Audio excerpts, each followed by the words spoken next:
No, Hey, we Matt. Oh, hang on. We will be, got or carried away. this rambling is being, live.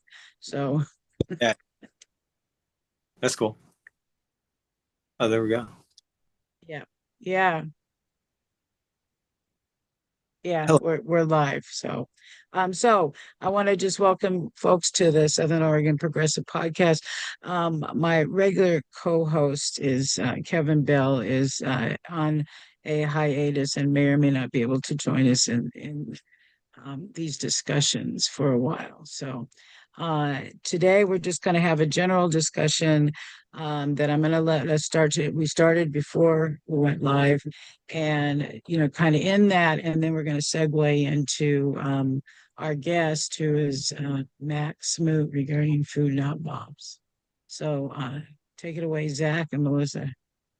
Well, I would be just interested in getting feedback from folks, particularly in the current political climate, about approaching our county commission and our city council and saying, we want a resolution where we acknowledge that we embrace the freedom of um, different ideologies, that we welcome an exchange of viewpoints. Because I think right now we're in very dangerous territory where different points of view are being silenced. So I think it would be reasonable for us to say, hey, we're taxpayers. We live here. We're residents. We just want you to say, hey, yeah, we welcome differing viewpoints. We welcome an exchange of ideas. And I think it'll be probably just symbolic, but symbolism can have pretty profound effects on the populace. Is anyone else interested in that? Or maybe, I mean, I wouldn't be shocked if I'm the only one who thinks this is important. But I do think it is important that we approach our elected officials and try to say that we welcome an exchange of ideas, um, whatever that looks like.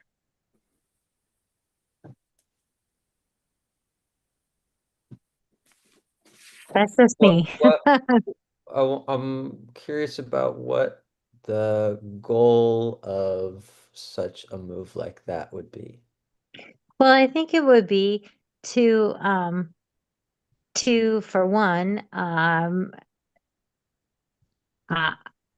tone down the rhetoric, the vitriol about um alternative viewpoints.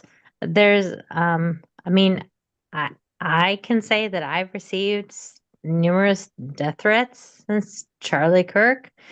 Um and I think it's important that we remember that um, this was a country founded on divergent viewpoints.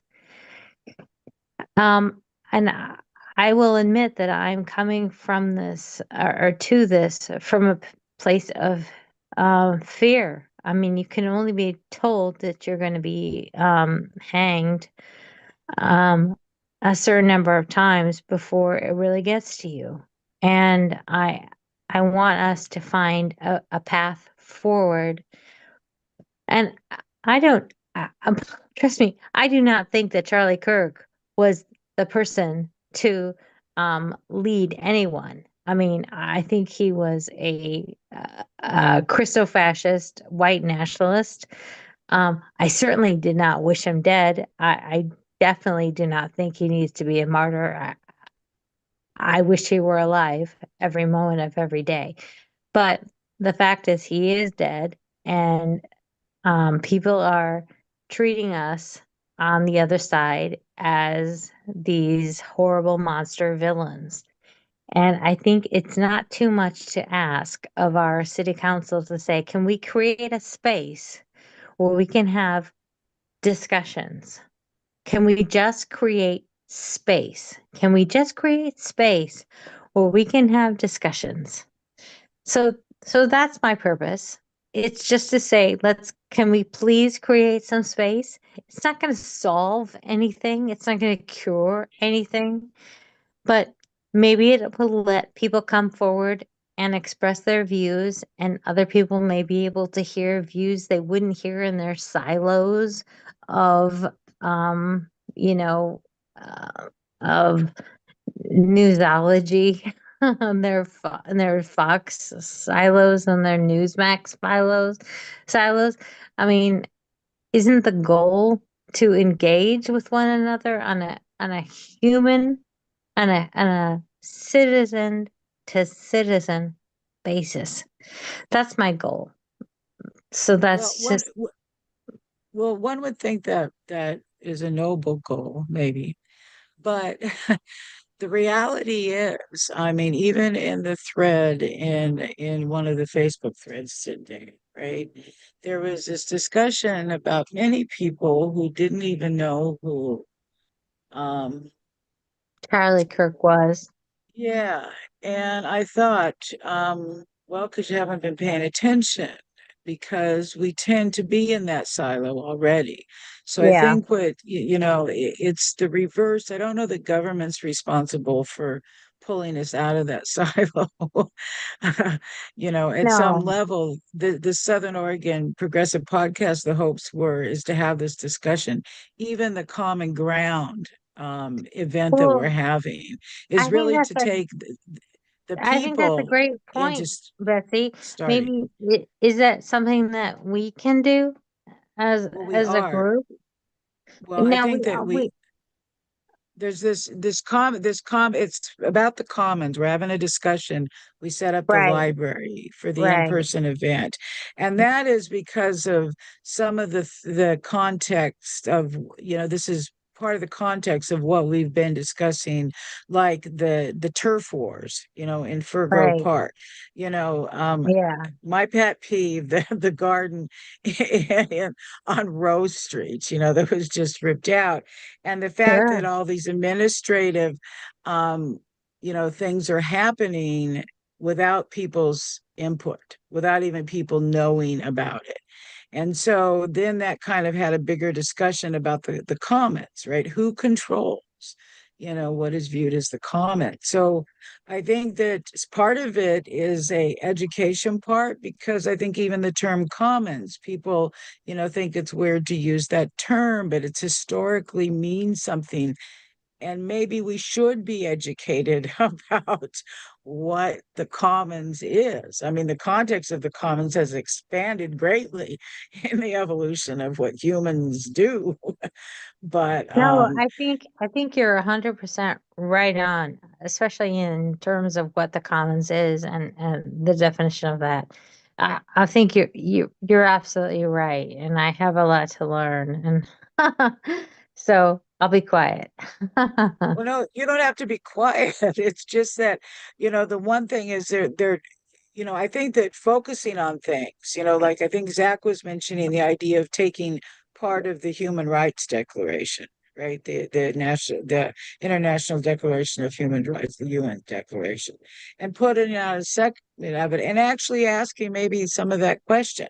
But it was in the context, I think, of the issue of Israel, right? And God and what's happening, the genocide in Gaza, you know, that if instead of taking a resolution, a Gaza resolution, let's say, to the city council or to the county commission, Zach, I think, was proposing we do one, you know, take an article out of the, you know, the UN Declaration of Human Rights and say, do you support this? Yes or no?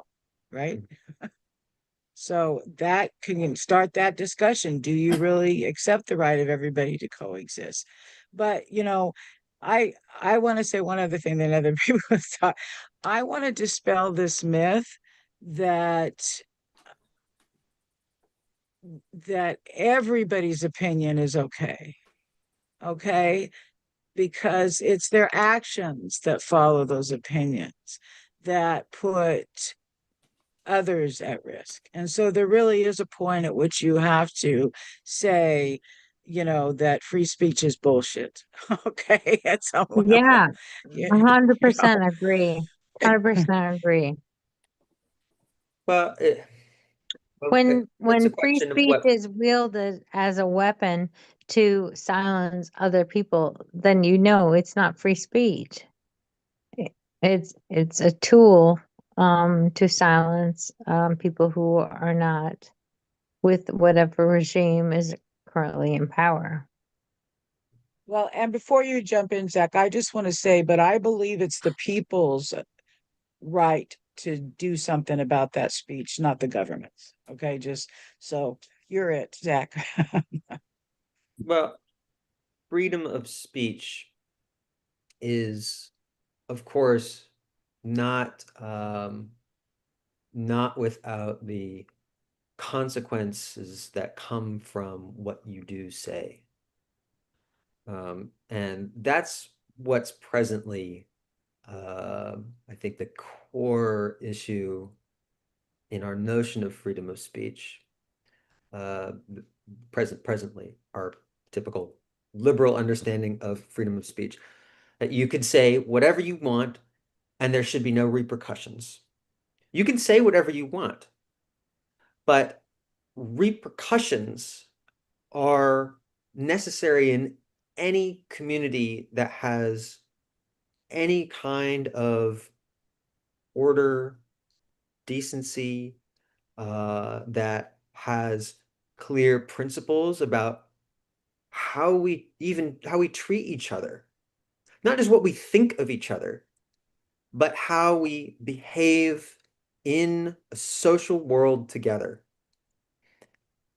People can say things that are not just outrageous, but threatening to that order, threatening to uh, the basic decency and mutual respect that is needed in any cohesive, functioning society.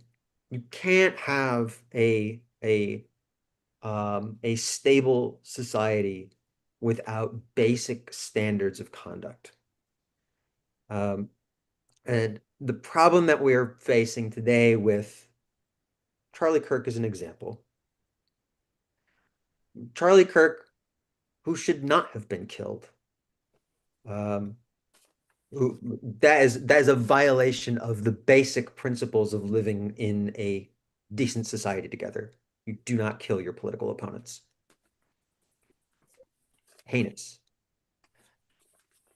Kirk himself, historically, is was, sorry, a peddler of disinformation, was a and so, I mean, people will pejoratively say you're racist and misogynist and all these things, of course, but genuinely a denier of material reality, someone who rejected material reality, who rejected basic evidence. That's someone who you can't really have a debate with, despite a reputation he had as being a master debater. Huh. Uh, the inclination of those kinds of figures is not to have reasoned, serious discourse in which people exchange ideas and we hash out what is true, But how to organize our society. Zach, how would you feel if we were able to create a forum called Let's Talk About It? And we were to invite people from everywhere in Douglas County and say, hey, let's talk about it. And it would be our neighbors and people who would vehemently disagree with us. And I mean, um, someone would have to MC it, but would that be a starting off point to do something, or do you think that would be just util nothing? I choose to think that if we had something like, hey, let's talk about it, like let's get together. Um, we, I think there would be a lot of discussions with a lot of people talking to their neighbors, but I don't know, but I don't think that, like, I don't think we have a lot to lose right now, frankly. Well, and So good calling for I mean, anybody that's serious about, honoring the name of Charlie Kirk and stuff, like, or as if he was some bastion of free speech and intellectual debate and stuff. We should be launching a whole campaign of, yeah, let's get our debates to get, and get it to where we have a standard of communication, like Zach was saying. Because, yeah, I mean, that guy kind of just like went out there and did some antagonist kind of just Christian, spouting, which apparently, um, isn't really in good faith arguments. He's just kind of like rail. I don't know. From what I've seen, anyway, I didn't. Yeah, I was totally in the dark about that guy, and so when I stated something about, well, wow, he seems like a total piece of shit. Like, it's just. he was a total piece of shit. That didn't mean he needed to But die, but he was he didn't need, he shouldn't have died, but he yeah, was a total piece of shit, um, in my humble opinion. equating that to as if like having an opinion about his life and his career and stuff is not the same as celebrating killing your political opponent. Uh, 100%, 100%. so that's just things that people just go off the rails on, and yeah, like it is kind of scary. But I don't know. I mean, yeah, it's already a weird climate for any kind of political debate or intellectual discussion because people just throw it away. It's kind of like I watched of course I'm going to reference the Idiocracy movie, where they're just like they're Yes, so yeah.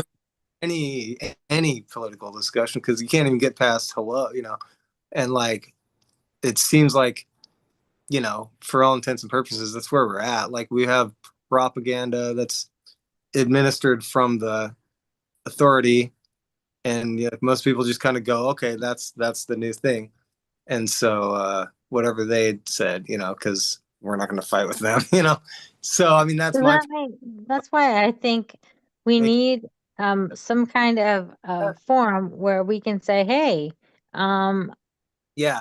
can we come together and just say we agreed to disagree? And I know that probably sounds really stupid and naive, but Well, I mean, if we can at least bring that forward, we are showing that that's something that we're interested in. yeah, And the other side can say, no, we reject that. But we can say, hey, we're really interested in hearing your point of view and hearing our point of view. We're really interested in your point of view. And I think that can be pretty powerful. specifically for when we go up to the city council and propose to formally adopt the um like announcing our collective support as a municipal city or whatever, um for this universal human rights declaration stuff. And so yeah, if they don't, like, what is the argument? Okay, let's hash it out, figure out, okay, why wouldn't we start with that? But I think people will immediately say, okay, well, what does that imply? Does that mean we got to give everyone free food now or whatever? And that's not like even what we're talking about yet. We're just talking about adopting this thing that we want to, and I think yeah, it kind of goes without saying. I think we kind of imply that we want to make the greater good for our community and stuff. And but yeah, like it's lost in the practice of whatever the discussions we have, where it just kind of locks people out. And, What do That's you always think, Max? the conundrum. There's always a conundrum between theory and practice. Yeah. But based on this, we could just make our own idiocracy movie with the clips from the city council when we bring these things forward and right, they ask this right. question. Whatever you got to do, and like people haven't seen that, then they need to, or or at least know about the sentiment of Well, like, having a real debate or whatever, and actually listening and not just you know yeah, railroading. yeah, and Melissa, I think that there are times when you can, have people set aside all their differences and focus on an issue. I don't know that in this climate it would be very easy to pull together a general discussion. Let's see everything we, agree on. No, for I, sure. For sure, yeah, I so wouldn't. I've been in two movements that were the most compelling ones for me in my life. One was Teamsters for a Democratic Union, and that is where Teamsters and there's a lot of leftists that actually were help instrumental in founding Teamsters for a Democratic Union.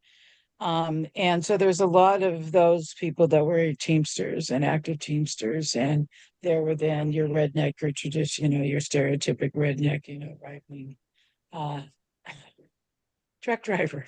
Yeah. But when it came to the unfair treatment, the corruption of the union, they all could get that message, right? A big number of them were able to get that message. And so all of our interactions were very positive with each other because they focused on that common bond that we had against our opposition to the way the Teamsters Union was run. It also, in my opinion, also neutralized the redneck stereotypic ideas of we leftists.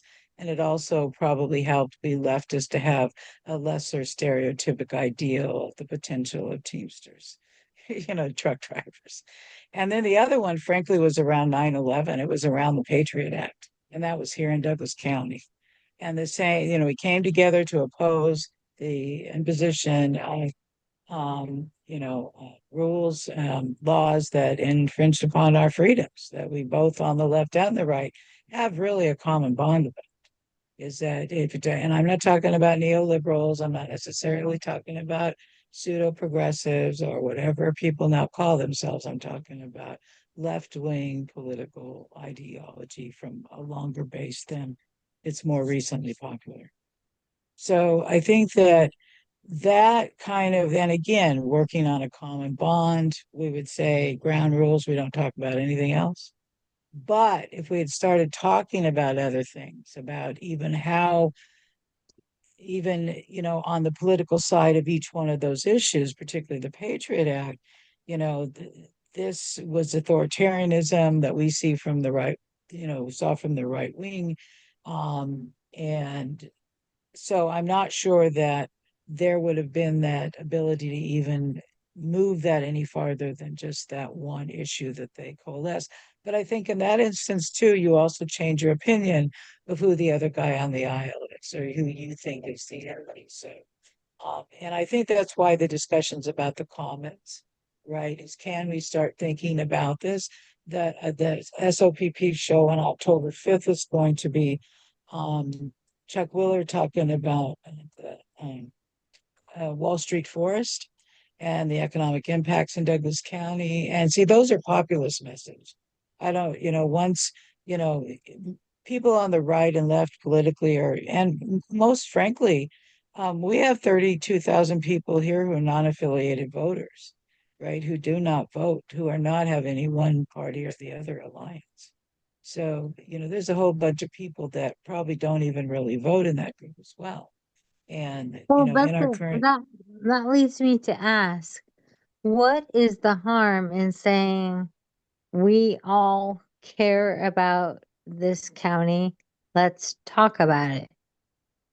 yeah, no, I Something, don't, yeah, sure. I I think mean, that any effort, I know that's sure. pie in the sky, like I know how naive I am.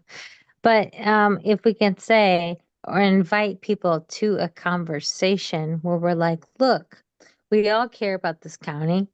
Uh, let's talk about it. Let's talk about the things that are driving us apart. Um, because it's really because my next door neighbors are all Trump supporters. They have huge Trump banners, but they still bring us um extras from their dinner, and we give them um our extra zucchini.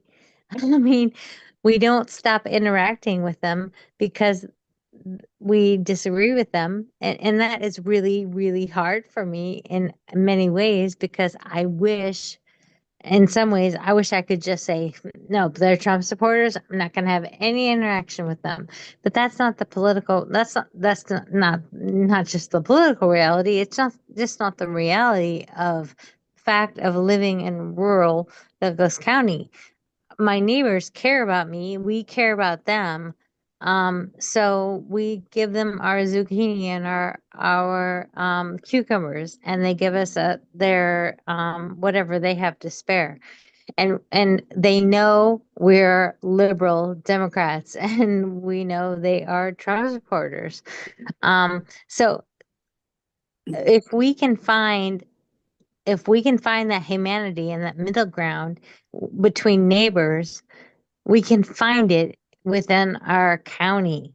I just think we need to find a space where it's okay to talk about stuff, and to be real about, and not to shut people down. Because if people are Trump supporters, I want to know why. I want to know why they think that guy is on their side. And and I think I have a lot to learn.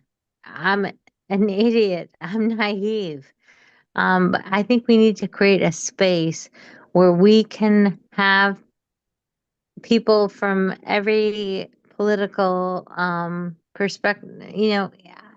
I just think we have a lot to learn. I don't know. I'm not making much sense, That's the but point. I just know that my neighbors are Trump supporters, and we couldn't be more different politically, but somehow we care about each other and we look out for each other. And I think that is something that I have a lot to learn from them. They have a lot to learn from me, and we still get along. So.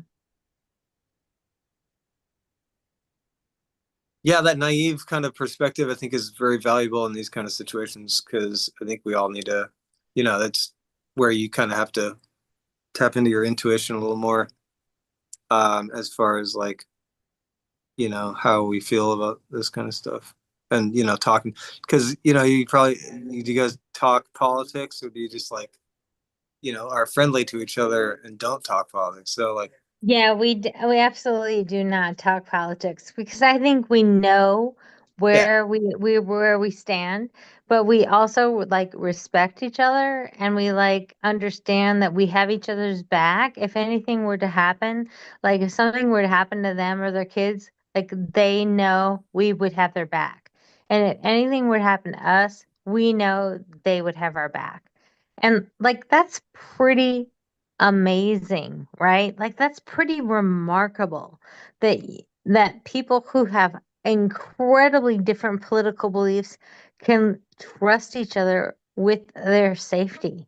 And that is what gives me incredible hope, is the fact that my neighbors have a huge Trump Take Back America sign from last fall, and it doesn't make me think that I'm not going to do everything in my power to look after them. Like nothing will make me look after their children any less. And I know that they have my back too. And I think that is so incredible. I think we need to like celebrate the fact that neighbor, when you really get to know somebody, I think we need to have these conversations. That's what it really comes down to, is having Well, actual conversations with neighbors. Because that's right. And that, I think you're right. I think you're right. And that actually isn't like on a show here. because we're not going to get that one-on-one contact. And I think you're absolutely right, the way that we interact with people. But I also want to be the Debbie Downer because I want to say that doesn't fix fascism. That doesn't fix the Nazis. And No, their people turn on their neighbors on a dime. And you're what we see 100% right. escalating, what we see, and really, I think that we do talk that I've lived here 35 years. And and I am a leftist, and I've never wavered from that belief about how I believe the world should be run. And I have done many things with many people in the community, but we usually do not discuss politics. And that is how we maintain that neighborly persona is what I'm going to assert. So I think the harder issue is how you're really going to talk about these things. When people I mean, your neighbors voted for Donald Trump, Right. right? Not I just mean, voted, let's put They up did. signs at the very least. but look at the ramifications that has on human beings. I mean, so there's a point, that's why I said at some point the BS about free speech. Is there a point at which I have to take you at your word that you are the person you voted for in this context? That Right. not just he is that person, you Right. may be, because this is the worst election I've seen in my lifetime, No, period. 100%. So This that whole thing then about Trump, but I think that the Democrats have something to blame big time on the fact that for we're there. sure, for But sure. but um uh, but I think that the idea of trying to have conversation, there actually is a project at the Oregon Humanities. Seriously, check it out. They have a conversation and community conversation project that really might interest you. And it's an But Betsy, opportunity. what do you think about us doing something locally with No, like that having, conversation. No, that's what I'm suggesting. yeah, I think we That can could do happen. it. Yeah. And I'm not against people trying anything. So I don't want that to seem to seem the issue. Really, I'm not. Um, it's just that, I'm getting cynical in my old age. No, So, I think you're being realistic. I think you're being realistic. I think well, I don't the think hope, you should always be realistic. When you're young, you should, be less realistic I'm than I I'm almost 54, so I'm in the middle. But I Was think we can be realistic, but also at the same time still hope for something. So, am. I mean, Yeah, I do agree. we think we want to try and put forward maybe in October sometime, something that says, let's talk about it, or I don't know how we would phrase it, but some kind of community forum where people, where we could thoughtfully bring people together to You know talk what? about our differences. I'm going to push the buck to community rights. I think that's a Yeah, great yeah, discussion for community rights to be had. absolutely. John So is Hunter, there are any, you listening? is there anyone may want to make a comment about what we've been talking about? I guess what we've been talking about is the whole issue that, Charlie Kirk's, killing, had on what's happening now. The one last thing folks may not know, but there was a rally that was supposed to happen on Stewart Parkway Right. yesterday. And it didn't. And it was indivisible. It was a global warming coalition, and it was uncoalitions, and it No, didn't my happen. mom had her signs, and I, frankly, I was glad they didn't go. And I'm here in Davenport, Iowa, and every week we have a Black Lives Matter protest that I've been participating since I've been here, and we still did it. But I'll be frank, I was scared out of my mind. because it's usually about 5 or 6 women with Black Lives Matter signs. And it scared the shit out of me. I was like, what an Well, easy target. apparently it scared the people, putting together the thing. I myself was ready to go. So I don't know, I I didn't just when think that they in called it this, off, but yeah, I don't, I don't even want to go on a debate there just now because I want to really shift yeah. the conversation for one. Do we have anything else about this before we shift to Max and why he's sitting there patiently waiting to tell us Max, everything we need to know? you're amazing, Max. Thank you, Max. Anybody else? Yeah, Zach, John? I'll Yeah. just say that there's there's a big difference between freedom of speech and effective speech. We all have freedom of speech, but when it becomes effective, then then that becomes a bigger issue. Then we become a threat. Right. Yeah. Well, I will mention because this week actually I kind of reached out to Zach with the city council and like asked him about how we would go about making like a neighborhood council because Zach was the one that like mentioned that to me. And I was like, well, that's a good idea. That's a good place to start. And that's kind of what I think like Melissa kind of is talking about is like neighborhood getting together.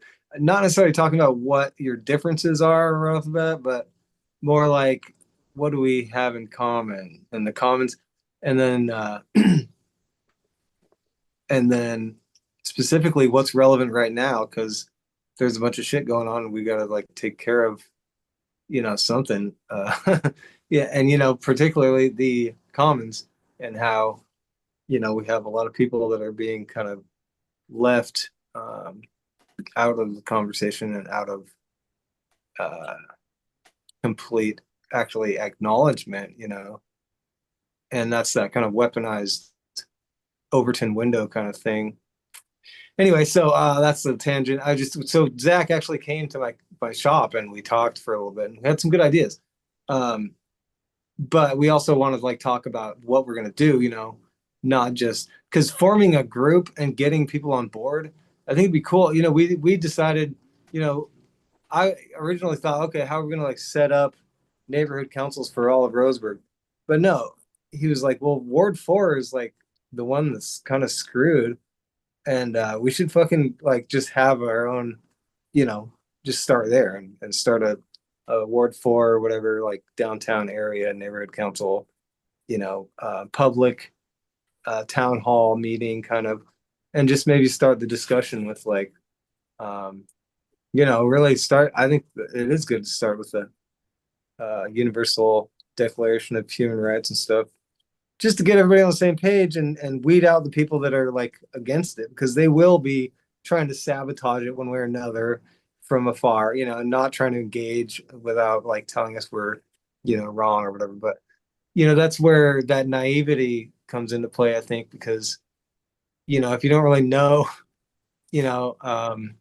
or if you just kind of like disregard the insane kind of political atmosphere that's going on to act on your intuition a little bit with these kind of things. I think, kind of trying to just forget or not forget, but like kind of not take it so freaking seriously. Cause I feel like I gotta, probably just not say anything. And I think a lot of people probably feel that silencing kind of effect when they're around like the mainstream public or whatever in a professional environment, which makes sense. But anyway, I don't know what I'm trying to say other than I think it's pretty easy to start a council. It just takes a few people to say, hey, let's do it, and where is it going to happen, and let's do one and see how it goes, and see what kind of crazy radicals we can invite to our and get excited about our commons and what the hell we're gonna And do. Mac, what you have been doing has been actually really powerful. You guys have been providing services for a whole lot of people. And I, for one, am kind of in awe of what you've been doing. And I mean, fuck the naysayers. You're doing good work and you're making a difference. And I mean, God, thank you so much for everything you're doing. Well, we just I gotta mean, start you're somewhere. I don't know that you're I'm, making a difference. yeah, like I'd like to think we are, and that's great. And we have been, and since like March, it's been cool. You can't really, Yeah. it's like you can't stop it kind of because it's like it's kind of almost frustrating because sometimes it's like we don't know what the hell we're doing, but um then people show up and it's just a kind of a communal experience, that's being created from, nothing. And it's not dependent on a business or a bar or a, public council meeting or anything. It's just about food. So, I think that is what makes it so powerful, is that it's really organic and it's neighbor helping neighbor.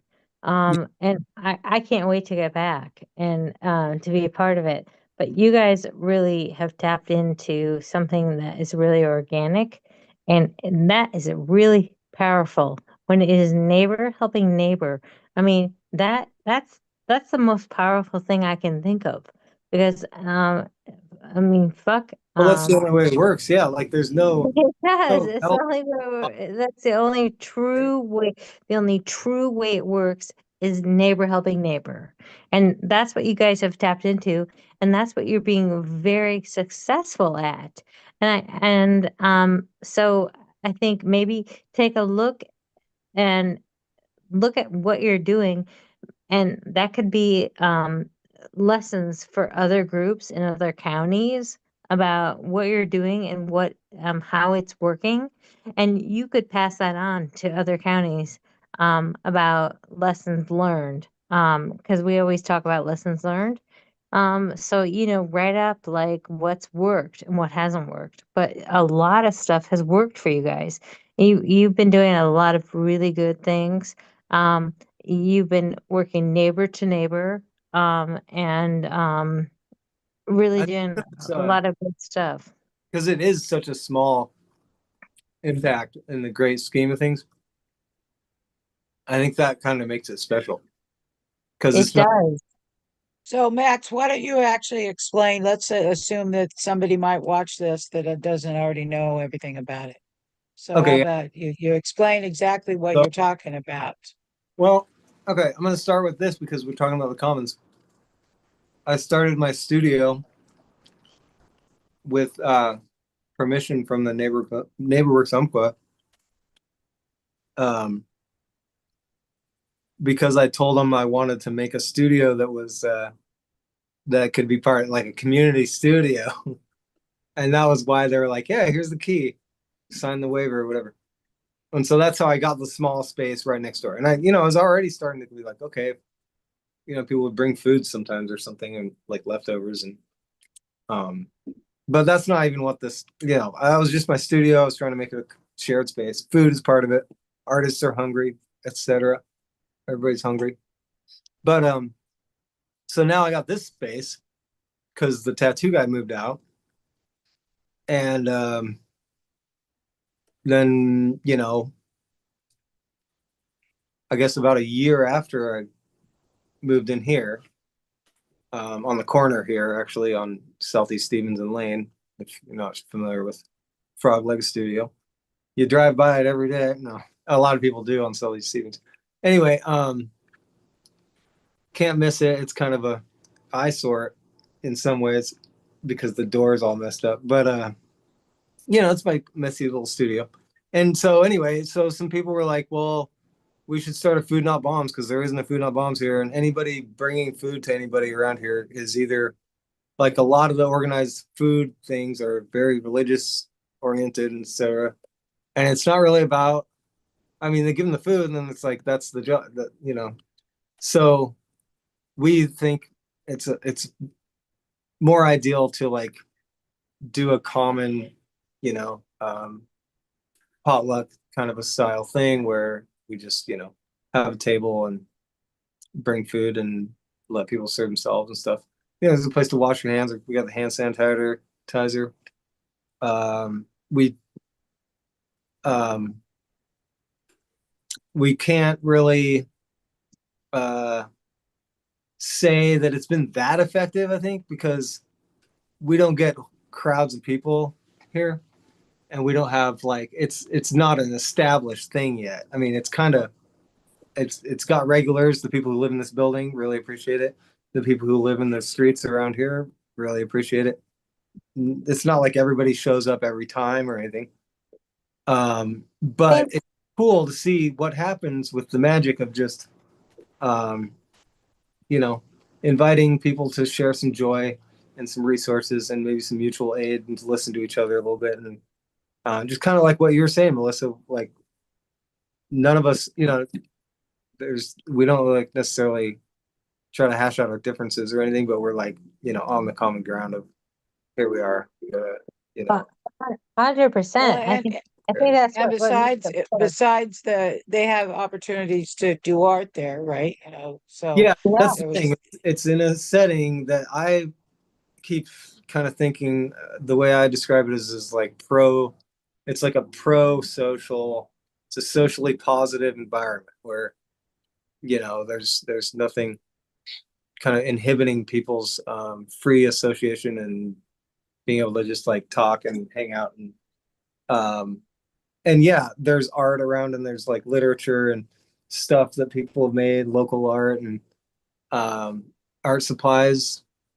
And so that's what I want to make it like kind of a little art studio library. And I'm still figuring out how to do that, but it's kind of just an art collective at this point where certain people know that they can come here and get resources or whatnot.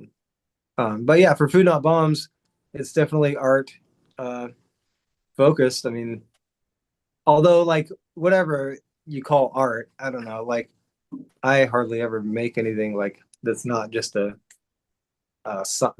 like when I make the sign, it's like pretty basic, and Yeah, kind of I focusing really on the think meaning of it, rather than the form, I guess. I think well the other thing is that people can connect like with Housing for Some Club, right? Mhm. right, Because You got it's right. actually, we've been able to connect with some folks that come there who are having some, issues and they're living outside. So there's also that ability to connect with other people, even if none of us are those kinds of service providers. Um, That's so a what is that? super good There's a point. national goal. Food not bombs have been around since the 1980s. And so actually there was a group in Cal State Long Beach, which is now the University of California at Long Beach. Um, and that was in the 80s when I was doing homeless organizing down there. And there's a student group of Food Not Bombs. And so for one, they were vegetarian, right? And so that's the goal, right, of the Food Not Bombs here, but it's not necessarily so. It's just a matter of food. And one of the things that you need is people who will actually prepare meals, right? To 15 to 20 people and drop them off. Like, you had yesterday, there was a good amount of food there, right? But that idea, because my lecture about the unhoused and access to food goes, how many meals are available to people who live outside in Roseburg? How many actual meals, reliable meals? There's Yeah, like two at St. Joe's Church, right? So food, particularly for our unhoused neighbors, is particularly critical now because even Team Smiles, who's the other non-religious food that does on Sundays, they just give out sack lunches now because of a capacity issue. So right. so we could make this, not just Food Not Bombs, but you also give out clothes, right? I've seen you give out Clothes, household supplies. yeah, whatever Well, people donate, we've also given out wound care Yeah. packages. That was something that I worked with Jared on to create a lot of wound care packages because obviously if you're living rough, if you're living on the streets, that's going to be a reality for you.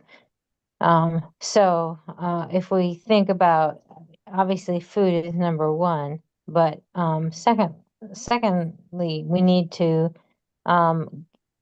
help people with their wound care, and that's a big thing. That I think a lot of people don't necessarily think about in terms of the in-house population. Right. Yeah, And what reminds me is actually Housing for Some Cause working with HIV Alliance to compile a bunch of wound kits. So there'll be more, not just for Food Not Bombs, but for everybody else who's doing outreach for folks living outside. That's amazing. That's awesome. So is there anything else about Food Not Bombs you want to share? um, I invite anyone listening to come and check it out, and you know, potentially bring some food or whatnot. We also need to figure out like a consistent way of asking for donations, because I've realized the more you ask, the more you get, and a lot of people I think are, you know, like every store in town you can think of probably has stuff they have to throw away at some point. So Man, I don't do know. you There's a lot of opportunities would it to be helpful? Would it be get helpful food. to have donations to you in like PayPal or something Yeah, like you know, money does help. Yeah, money is always for sure. Yeah, that's like the number one thing for sure is money. But But yeah. So the how do thing we is, get like, that money to you? When yeah, you're talking about food, actually having people bring prepared food is number one right now, that's what I right? think. Yeah, Bec- like yeah. And and so right now, that's what we're service stuff. filling is make it kind of a more consistent, where we know like that there's going to be somebody coming every week. But then also the outreach, like we don't really necessarily get a lot of people coming from very far away. Yeah. And so, you know, that's why like you have to, I don't know, you could try to like ramp up the donations and hoard a bunch of stuff, you know, and try to real quick find a way to like distribute it and stuff. Um, but I But kind I of want to think find more of a streamlined like way and system where you know that there's going to be kind of a balance in like donations and people, yeah. you know, I just don't think how that works. I don't think there's a wrong answer. You Right. guys are doing everything right. So I don't think there's a wrong answer in how people want to try and assist you, because you're doing everything right, and there it's multifaceted. Yeah. Well, and it's really cool Yeah. because there's no example. Like I'm saying, there's no real. I mean, there's that St. Joe's does the feed, and I remember going to that when I was a teenager, hanging out down there. Because I went to Fremont to hang out in the neighborhood and stuff. And yeah, I mean that's at a church. Not that it's that bad, but like, but that's the cool thing about it is that it's a hot meal there. It's like a restaurant kind of. You know, you're gonna Yeah. sit down and commune with your loved ones and stuff or whatnot. And um, a lot of people that are, you know, on the street all the time don't get that experience. So Yeah. and so this whole idea that like, oh, there's plenty of food, there's food banks and stuff, and like there's not food getting to people. So that's one of the things our society needs to kind of figure out is like you know the people that are not gonna, you know, be able to prepare their own food because they don't have a kitchen and stuff, and Right. they're not gonna like, I don't know, there's just all these weird expectations that our society kind of like um without saying it like implies that, oh, there's plenty of food, nobody should be hungry or whatever. But like, yeah, there's not a lot of places where there's, you know, there's your friend's house or whatever if you guys have a potluck, but like that's just inviting whoever, you know. 100%. So like we Yeah. need more, yeah. That makes total So sense. so the opportunities for, you know, even just getting like packaged snacks or whatever, unperishable stuff, just to kind of distribute in general for people that are just, you know, suffering from this lack of um, you know, food culture in our society and our communities. But so the other thing I wanted to finish mentioning about Food Not Bombs is I just kind of, so the original people that started it um came with some soup and everything. It was amazing. But like they aren't doing it anymore, and it's just really me and Johnny and Jared pretty much like kind of like coordinating it. But then now there's like a couple more people that just showed up the last couple weeks. Our friend Vina and Sarai, and they're super, into it. And I don't know, we'll see how it works out. But it seems like it's kind of growing and building momentum. And I totally didn't say the thing I was going to say. So the thing I was going to say was, shortly after we started the Food Not Bombs thing every Saturday, I was like, well, we should go to the farmers market and see if they have donations. So now it's like this staple thing that we go to the farmers market every week and get a bunch of produce. So anybody who's seen it on social media is familiar with that. You, Max, you've been so good about getting amazing produce. That's on you. I mean, Well, you're it's the kind one of who went weird. every week and got it. Well, So no, I don't thank go every you. week. See, that's Johnny does it every week mostly. Yeah, I mean, I went you this do week and last week, but like we take turns and we try to help out. it. Yeah. I mean, I want to get it to where I don't have to do anything. Yeah. People Yeah. just bring me, Totally. but that's kind of, Totally. I'm gonna Yeah. definitely find stuff to do. But like, I don't, and I like doing this. I kind of wish my kid was into it more. I kind of want to bring him along more, and I think if there was more kids here during the, Right. and there it was actually, Sarai brought her daughter, and she had a good time and like made some drawings and stuff.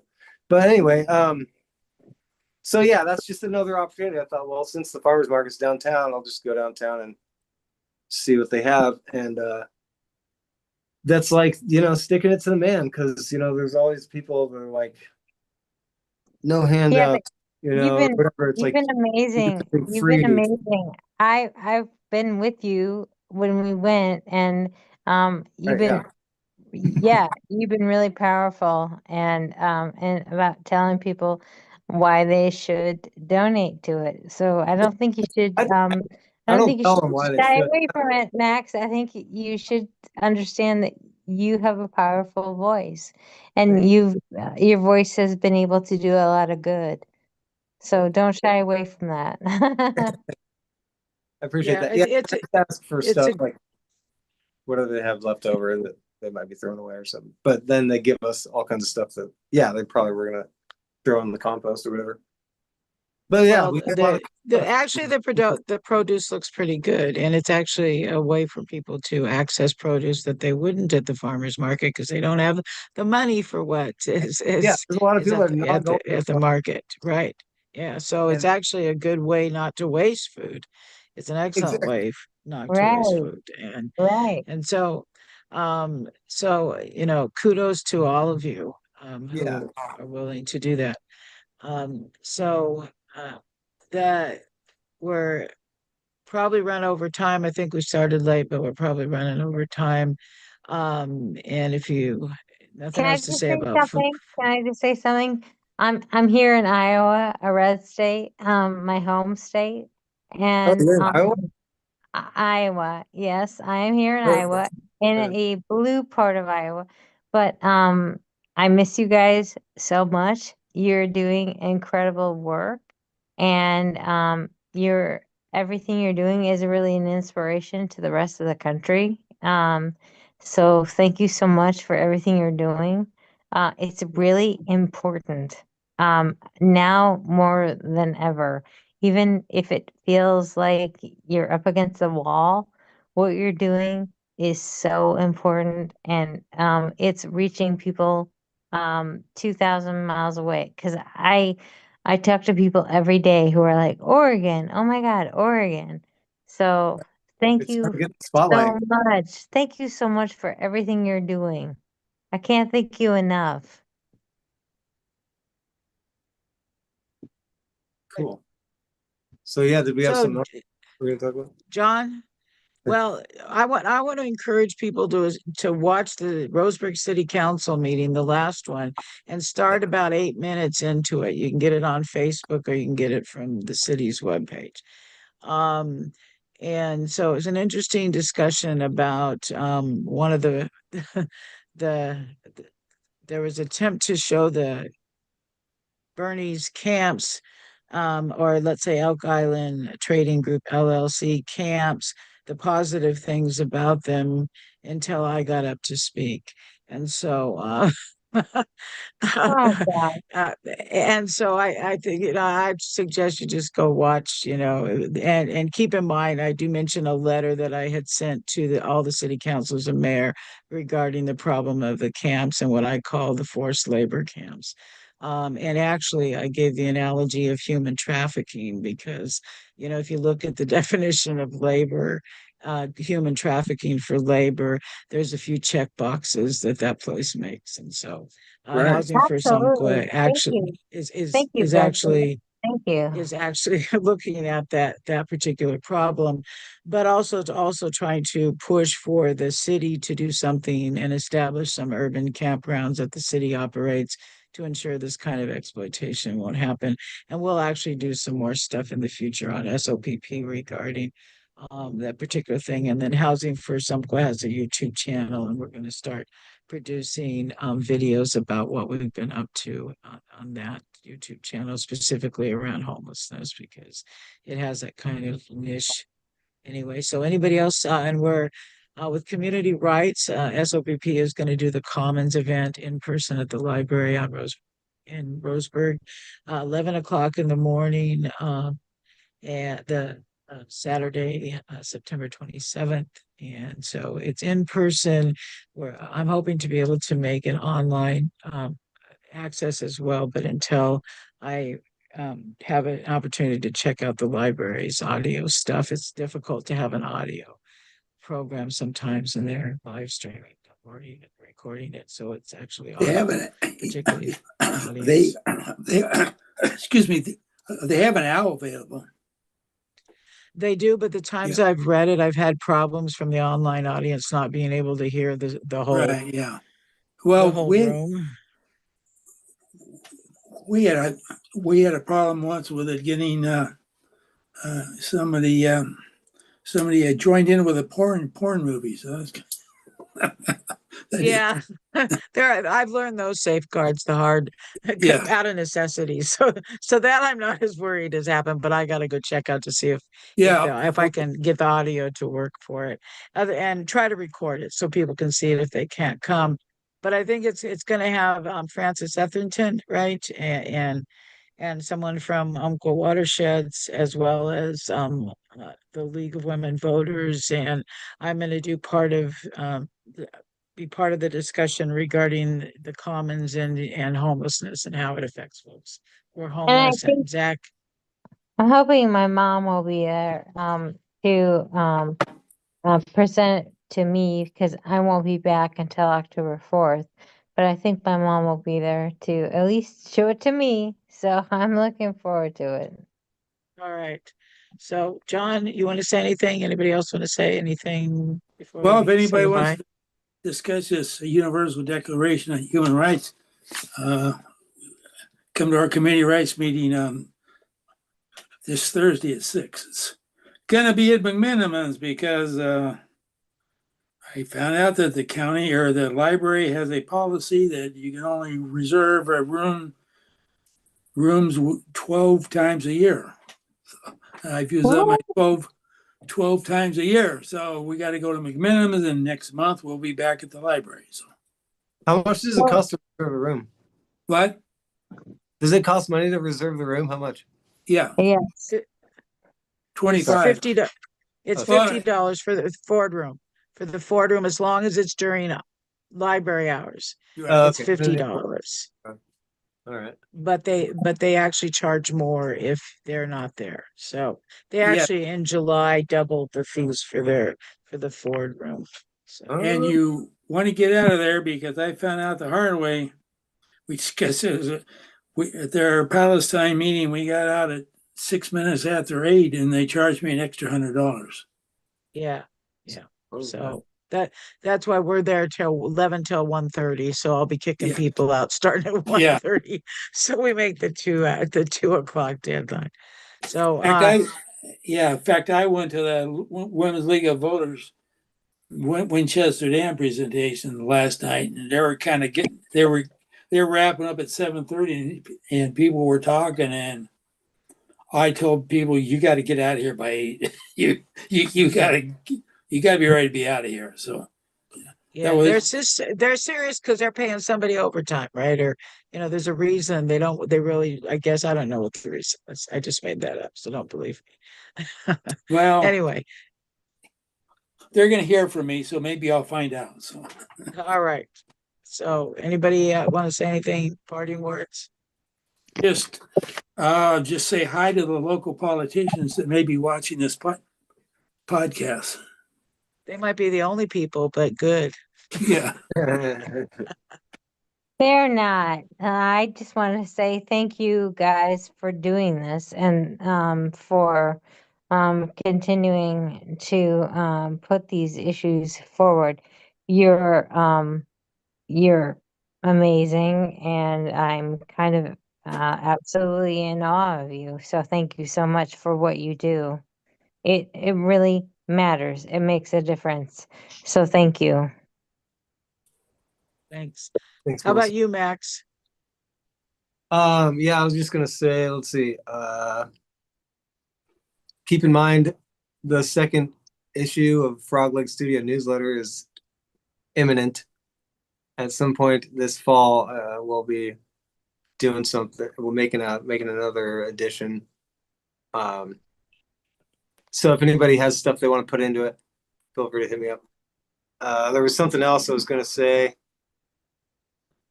but I don't remember what it was.